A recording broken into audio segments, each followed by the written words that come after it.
Arnaud Gauthier-Fawès, vous êtes administrateur de l'Inter-LGBT, la fédération d'associations qui organise la Marche des Fiertés à Paris. Alors, la toute première question, elle est pour vous, Hélène, parce que je pense qu'elle va nous être posée immédiatement dans le forum dès que l'émission sera en ligne. 4 invités, 4 hommes.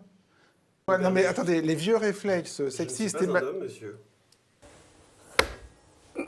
Vous n'êtes pas un homme, Ah pardon. non, je ne sais pas ce qui vous fait dire que je suis un homme, mais je ne suis pas un homme. Votre apparence? Ah bon? Ah bah il faut pas confondre identité de genre et expression de genre, sinon on va déjà mal partir. Alors, expliquez-moi. Je suis non-binaire, donc ni masculin ni féminin, et je refuse qu'on me genre comme un homme. Comment vous définissez-vous? Comme non-binaire. Comme non-binaire? Oui. D'accord, mais ni masculin ni féminin. C'est ça. Ça ne résout pas le problème des femmes sur le plateau. Ça ne résout pas le problème des femmes sur le plateau, mais ne dites pas qu'il y a 4 hommes sur le plateau, c'est le mégenré et c'est pas très agréable. Non, mais je suis désolé si je vous ai offensé.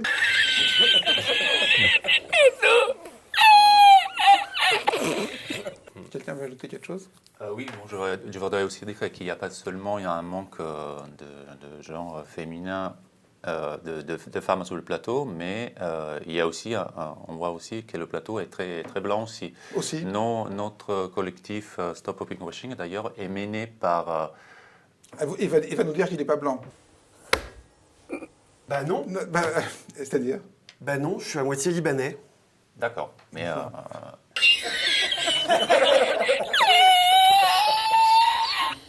Bon, non, mais c'est intéressant qu'on interroge tous nos propres stéréotypes autour de la table, parce que sans même m'avoir posé la question, vous supposez que je suis un homme, seulement par mon apparence, vous estimez que je suis blanc. Donc en fait, je pense que justement, c'est très intéressant. La frontière de nos propres stéréotypes, elle est à mon avis beaucoup plus fluide que ce qu'on peut penser.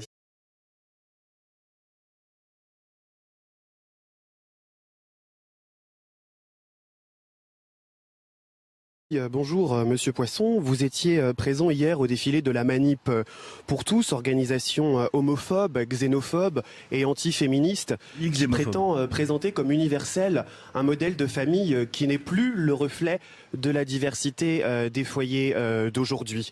Vous n'étiez environ que 25 000 dans la rue hier, alors que dans ce pays, on compte plus de 18 millions de familles. Ces familles, elles ont de multiples formes et le modèle de famille basé sur le mariage hétéropatriarcal n'est aujourd'hui plus le modèle majoritaire. Ma question pour vous, Monsieur Poisson, candidat à la primaire de la droite et du centre, qu'avez-vous à répondre à toutes ces familles recomposées, divorcées, monoparentales, homoparentales, pluriparentales, qui ne demandent au final qu'à avoir les mêmes droits que toutes les autres familles de ce pays? Merci. Je vous laisse, monsieur. Merci de votre question. Je vous laisse, monsieur. Sexiste et monsieur. Je ne sais pas ce qui vous fait dire que je suis un homme, mais je ne suis pas un homme. C'est le mégenré et c'est pas très agréable. Je vous laisse, monsieur. Merci de votre question. Je vous laisse votre appréciation de morale sur la manif pour tous en tant que telle. J'ai une seule chose à vous dire et je répondrai brièvement à votre question. Je suis enfant d'une famille de parents divorcés. Donc ça n'est pas à moi que vous allez apprendre ce qu'est la diversité des familles en France et la manière dont on doit les considérer. Je n'ai de mépris pour personne. Je ne vise personne, je n'exclus personne. Je dis simplement qu'un pays dans lequel on consacre dans le droit à l'enfant court vers la marchandisation des enfants. C'est ça le motif de mon opposition depuis l'origine à la loi Taubira. J'étais encore dans la rue hier pour le dire, avec des manifestants qui étaient sympathiques. Ça s'est fait dans la douceur, tranquillement. Il n'y a aucune espèce de xénophobie ni d'homophobie dans ce mouvement, comme le militant que je viens d'entendre peut le dire. Je regrette d'ailleurs que, encore une fois, ce débat tourne autour de ces sujets. Mais alors, vous dites, ça revient souvent, effectivement. Vous dites ça s'est passé dans la douceur, mais aussi dans une forme de résignation, parce qu'aucun des candidats à la droite ne veut réécrire la loi Taubira, et on a le sentiment que vous êtes, en tout cas l'abroger, et que vous êtes sur les combats d'après. C'est ça qu'on a vu hier, surtout. De toute façon, la question est de savoir si cette loi est bonne ou si elle ne l'est pas.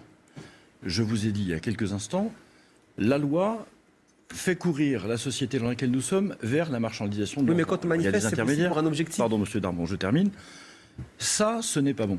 Si ça n'est pas bon, alors il faut se demander comment on supprime cette affaire.